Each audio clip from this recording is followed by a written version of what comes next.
निम्नलिखित में से जो गुट निरपेक्ष देश नहीं है वह बताना है। भारत, घाना, मिस्र, ब्रिटेन। भारत, घाना, मिस्र ये गुट निरपेक्ष देश है। नहीं वाला देश बताना है। ब्रिटेन इसमें शामिल नहीं है, तो हमारा ऑप्शन उत्तर घ हो जाएगा, ब्रिटेन। गुट निरपेक्ष आंदोलन की स्थापना 1961 में हुई थी, जिसके संस्थापक देशों का जब नाम पूछा जाए तो भारत, युगोस्लाविया, मिस्र, घाना आदि देश थे। गुट निरपेक्ष देशों की जो स्थापना द्वितीय विश्व युद्ध, शीत युद्ध के बाद जब दो ध्रुवों में विश्व बटा हुआ था तब हुई। वर्ष 1917 किसके लिए जाना जाता है? रूसी क्रांति के लिए। 2017 में लेनिन के नेतृत्व में रूसी क्रांति हुई थी, जो साम्यवादी क्रांति है। साम्यवादी क्रांति ने 1945 तक आते आते एक ऐसा रूप ले लिया जिसकी वजह से विश्व दो ध्रुवों में बट गया था। एक का नेतृत्व अमेरिका कर रहा था, तो सोवियत संघ साम्यवादी नेतृत्व कर रहा था। साम्यवादी विचारधारा पर जो एक क्रांति हुई रूसी लेनिन के नेतृत्व में, व्लादिमीर लेनिन के नेतृत्व में, वो मार्क्सवादी विचारधारा से प्रेरित थी। तो हमारा उत्तर हो जाएगा रूसी क्रांति, जो व्लादिमीर लेनिन के नेतृत्व में हुई थी। दक्षेस का सचिवालय कहाँ स्थित है? दक्षेस दक्षिणी क्षेत्रीय सहयोग संगठन, जो सार्क का ही दूसरा नाम है, जिसकी स्थापना 1985 में हुई। इसका जो सचिवालय है वो काठमांडू, नेपाल में है। तो दक्षेस दक्षिणी एशियाई देशों के सहयोग के लिए, दक्षिणी क्षेत्रीय सहयोग संगठन दक्षिणी एशियाई देशों के बीच सहयोग के लिए इसकी स्थापना हुई थी। इसका सचिवालय पूछा गया है, इसका सचिवालय है काठमांडू, नेपाल में। ये एक क्षेत्रीय सहयोग संगठन है जिसमें भारत के पड़ोसी देश हैं। इसके सदस्यों की संख्या वर्तमान में 8 है। प्रारंभ में इसके सदस्यों की संख्या 7 थी। इसका नया सदस्य अफगानिस्तान है। सार्क की स्थापना पूछी है। सार्क का स्थापना वर्ष पूछा है तो 1985 में, जो अभी अपन ने पीछे बात की। अपने 12% ऑब्जेक्टिव हैं एबेसैडे वाले, 12% एबेसैडे वाले पूछे जाएंगे और 6% अपने रिक्त स्थान वाले हैं। तो वस्तुनिष्ठ प्रश्न एबेसैडे वालों में मैं उत्तर ही बता रही हूँ आपको, ताकि कन्फ्यूजन नहीं हो। सार्क का स्थापना वर्ष अपन को इसमें चुनना है तो 1985। सार्क क्षेत्रीय सहयोग संगठन, south Asian association for regional corporation, दक्षिणी एशियाई क्षेत्रीय देशों का एक सहयोग संगठन। इसका सचिवालय अपन ने पीछे प्रश्न में देखा, काठमांडू, नेपाल में। तो 12% अपने ऑब्जेक्टिव होंगे एबेसैडे वाले। विश्व व्यापार संगठन की स्थापना हुई थी। विश्व व्यापार संगठन जो विश्व के विभिन्न देशों के बीच होने वाले व्यापार के नियम कानून बनाने वाला एक संगठन है, संयुक्त राष्ट्र संघ का। तो इसकी स्थापना 1985 में हुई थी। ये गैट का उत्तराधिकारी संगठन था। गैट के उत्तराधिकारी संगठन कौन सा है ये पूछा जाए तो भी विश्व व्यापार संगठन। विश्व व्यापार संगठन की स्थापना कब हुई? 1985 में। विश्व व्यापार संगठन विभिन्न देशों के बीच व्यापार के जो भी नियम कानून बनते हैं उन सब पर नज़र रखता है। ये वो संगठन है। 1945 में संयुक्त राष्ट्र संघ की स्थापना हुई थी। 1985 में सार्क की स्थापना हुई। तो विश्व व्यापार संगठन की स्थापना हुई 1985 में। रियो सम्मेलन किस देश में हुआ था? रियो पृथ्वी सम्मेलन। ये पृथ्वी सम्मेलन के बारे में पूछा गया है। ये रियो डी जेनेरो ब्राज़ील देश है, उसका एक शहर है रियो डी जेनेरो, वहाँ पे हुआ पृथ्वी सम्मेलन, जिसमें एजेंडा 21 निर्धारित किया। पहली बार सरकारों को बाध्य किया। पर्यावरण संरक्षण और विकास से संबंधित ये सम्मेलन था। ये ब्राज़ील देश में हुआ। शहर का नाम था रियो डी जेनेरो।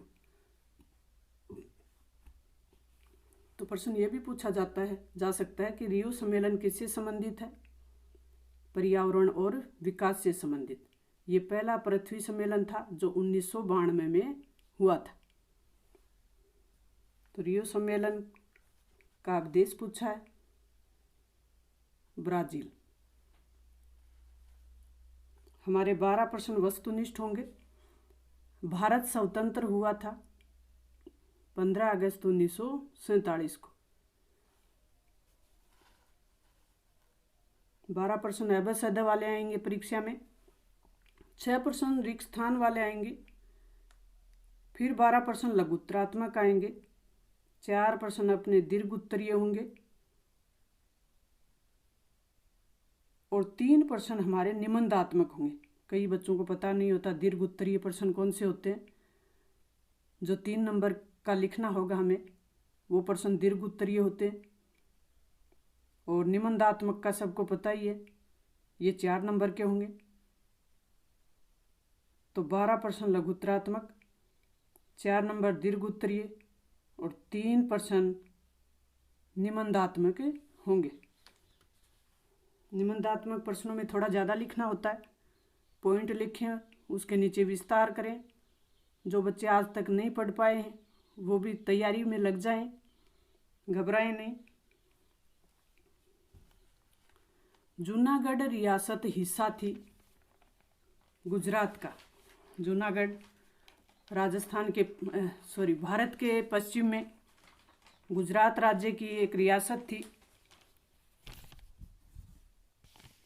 जूनागढ़ रियासत, जम्मू कश्मीर और हैदराबाद, ये तीनों रियासतें भारत विलय के टाइम, भारत में जब रियासतों का एकीकरण हो रहा था उस समय इन तीनों रियासतों ने स्वतंत्र अस्तित्व बनाए रखने की बात कही थी। और ये भारत के एकीकरण में एक चुनौती पैदा हो रही थी।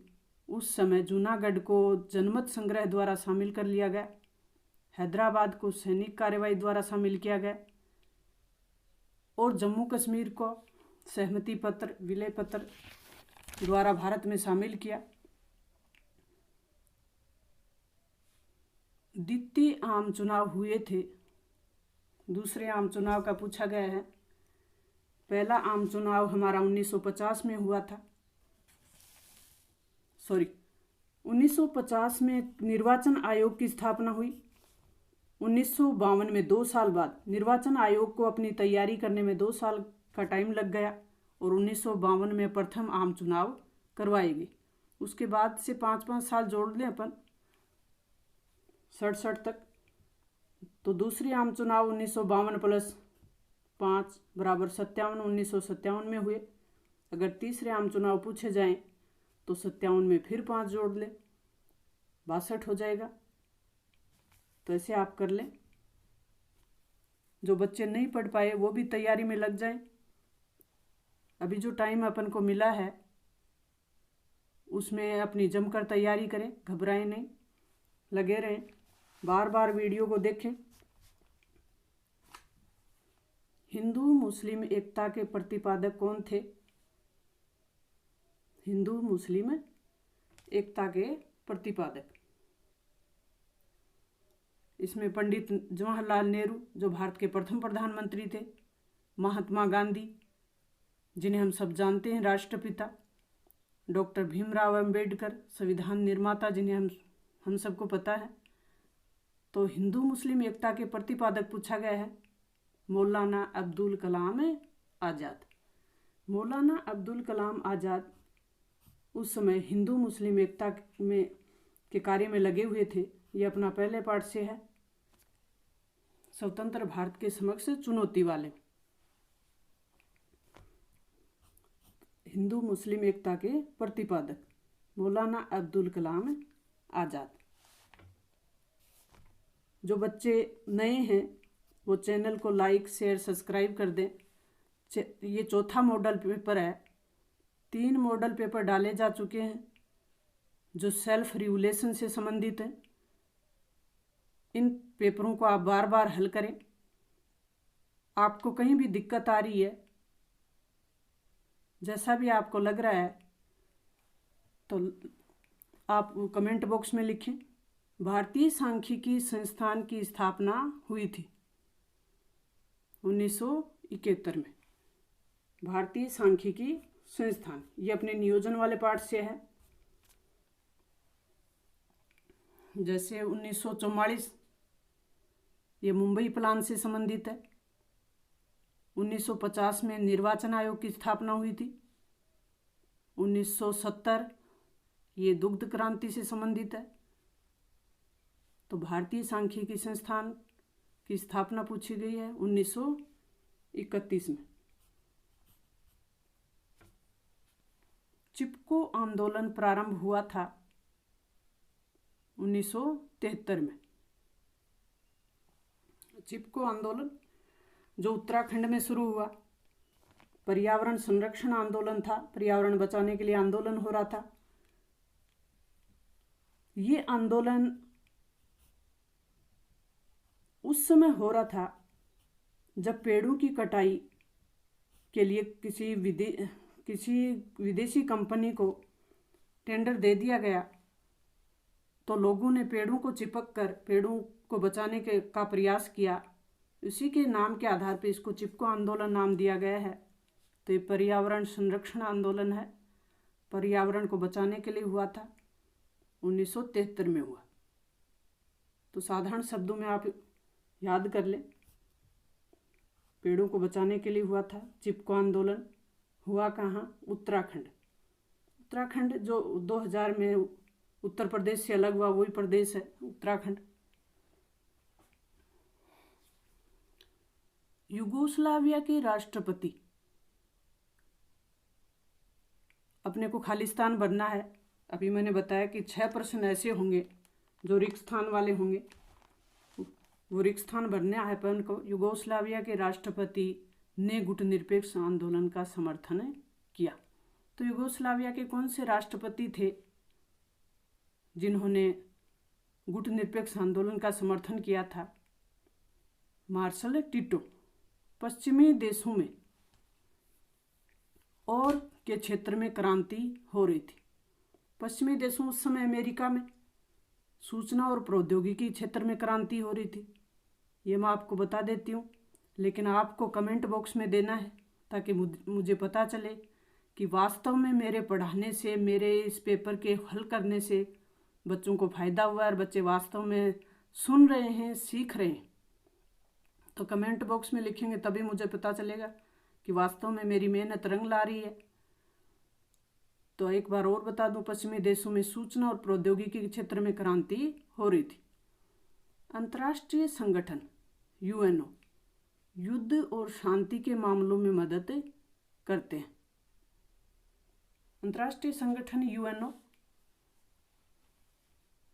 अंतर्राष्ट्रीय संगठन युद्ध रोकने के लिए और शांति बनाए रखने के लिए 1945 में बना संगठन है।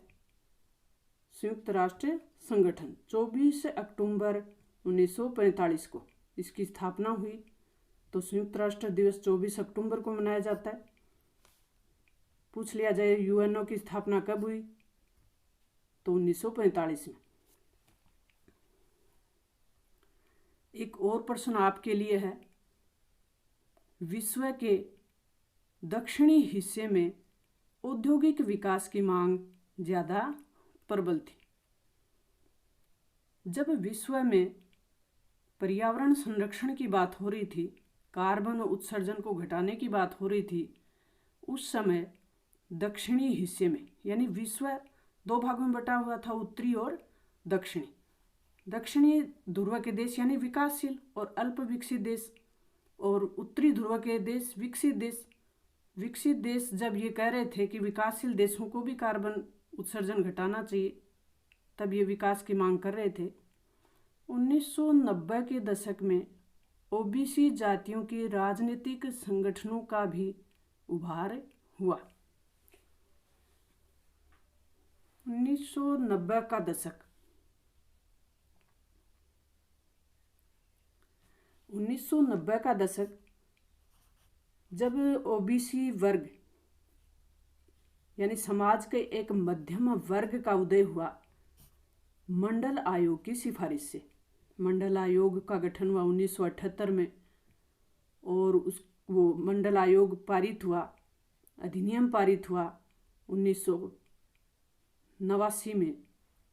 बीकेयू पश्चिमी उत्तर प्रदेश और हरियाणा के किसानों का एक संगठन था। बीकेयू भारतीय किसान यूनियन। बीकेयू का पूरा नाम, ये भी आ जाए प्रश्न कि बीकेयू का पूरा नाम बताइए। भारतीय किसान यूनियन किसानों के हितों के लिए कहाँ आवाज़ उठा रहे थे? उत्तर प्रदेश का पश्चिमी भाग और हरियाणा, इन क्षेत्रों में इन किसानों का संगठन सक्रिय था। ये किसानों के हितों के लिए आवाज़ उठा रहे थे।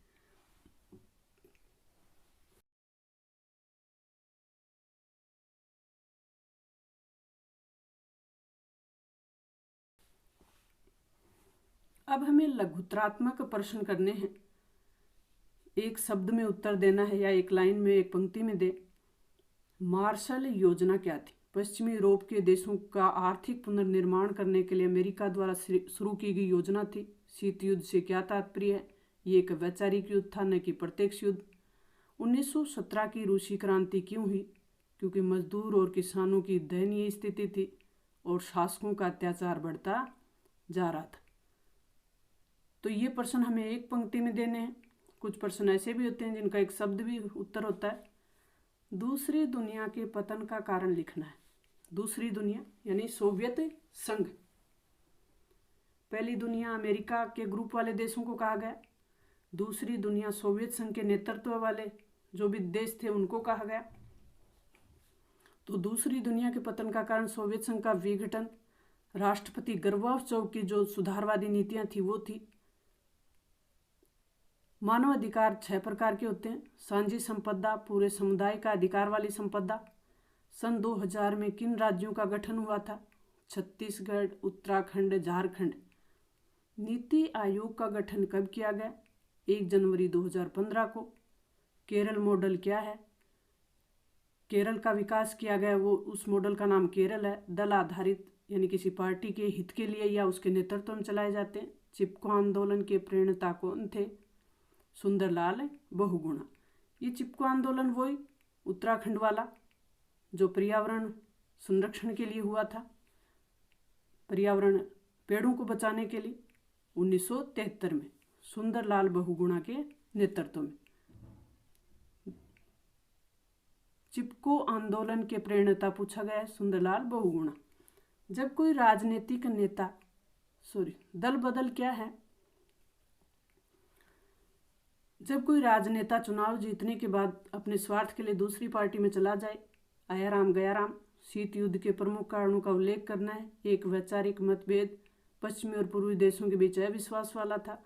सोवियत संघ के महाशक्ति बनने के पीछे दूसरे विश्व युद्ध के दौरान उसका सैनिक शक्ति में विस्तार हुआ, सैनिक रणनीति का विस्तार हुआ। श्रीलंका में जातीय संघर्ष के 2 कारण बताने हैं। श्रीलंका में जो सिंहली समुदाय है उनको विशेष अधिकार मिले हुए हैं। शक्ति संतुलन कैसे बनाए रखा जा सकता है? अपने क्षमता का विस्तार कर लें या गठबंधन कर लें या आत्मसमर्पण कर दें। ये पॉइंट है, इनमें से आपको जो याद होते हैं वो कर लें। भारत में लोकतंत्र स्थापित करने में आई 2 चुनौतियाँ। लोकतंत्र व्यवस्था को बनाए रखने का, उसके विस्तार करने की चुनौती। शीत युद्ध के नकारात्मक प्रभावों का उल्लेख करना है। ये विश्व के 2 भागों में विभाजित और तनाव और संदेह का वातावरण था। गोर्बाचोव द्वारा सोवियत संघ में सुधार के 2 कारण। न्याय युद्ध की परंपरा के विस्तार के प्रमुख बिंदु लिखने हैं।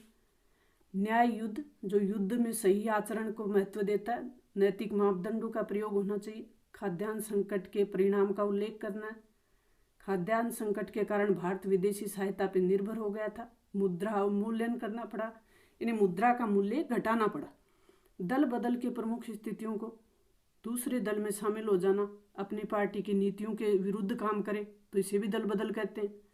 दूसरे दल में शामिल हो जाए तो और या दूसरी पार्टी की या अपनी पार्टी के नियमों के विरुद्ध काम करे, ये दोनों दल बदल की स्थितियां होती हैं। हरित क्रांति के राजनीति पर पड़े प्रभाव। हरित क्रांति के राजनीति पर पड़े प्रभाव का उल्लेख करना है। नए नए किसान संगठन बने, एक राजनीतिक दबाव समूह के रूप में प्रभावित करने लग गए। ये किसानों के मुद्दे न केवल राष्ट्रीय बल्कि अंतर्राष्ट्रीय भी हो गए थे। कांग्रेस पार्टी के विभाजन के भी दो कारण बताने हैं। 1969 में हुए राष्ट्रपति पद के चुनाव और वरिष्ठ कांग्रेसी नेता नाराज थे। मंडल आयोग निर्माण के पक्ष में 2 तर्क, पिछड़ी जाति की पहचान करना और उनके लिए 27% आरक्षण की सिफारिश करना। दक्षेश की सीमाओं का उल्लेख करना है। दक्षिणी क्षेत्रीय सहयोग संगठन की क्या सीमाएं हैं कि एक बेहतर संगठन साबित नहीं हुआ। दक्षेश के देश भारत और पाकिस्तान के बीच हमेशा तनाव का माहौल रहा है। अविश्वास का माहौल रहा है। आतंकवाद जैसी समस्या बैठकें बराबर नहीं हो पाती। साप्टा भी एक सीमित मात्रा में काम कर रहा है। पृथ्वी सम्मेलन के प्रमुख परिणाम बताने हैं। पर्यावरण संरक्षण पर जोर दिया गया। एजेंडा 21 तय हुआ। सतत विकास के लक्ष्य निर्धारित किए गए। पर्यावरण नर्मदा बचाओ आंदोलन के प्रमुख कारणों का उल्लेख करना है, जो मेघा पाटेकर के नेतृत्व में चला।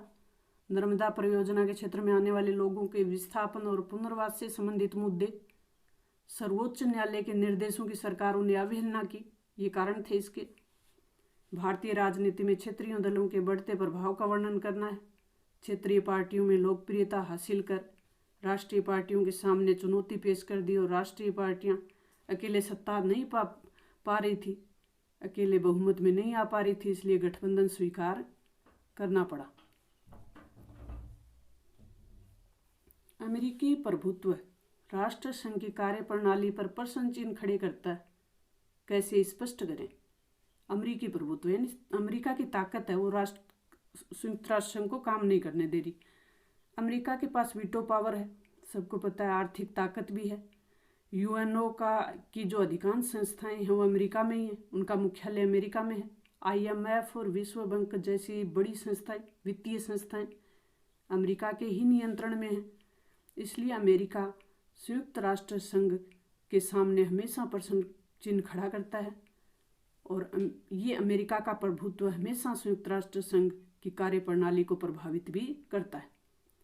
राज्य पुनर्गठन आयोग ने किस प्रकार भारत के एकीकरण में अपनी भूमिका अदा की? राज्य पुनर्गठन अधिनियम 1956 ने अपनी महत्वपूर्ण सिफारिशें सरकार को दी और देश के अनेक हिस्सों में जो अलगाववादी आंदोलन चल रहे थे उन्हें शांत करने में अपनी महत्वपूर्ण भूमिका निभाई। अलगाववादी आंदोलनों को शांत कर भारत के एकीकरण में महत्वपूर्ण भूमिका निभाई थी राज्य पुनर्गठन आयोग ने 1956 में अपनी महत्वपूर्ण सिफारिशें देकर। भारत में उत्तराधिकार की राजनीतिक चुनौती से आप क्या समझते हैं?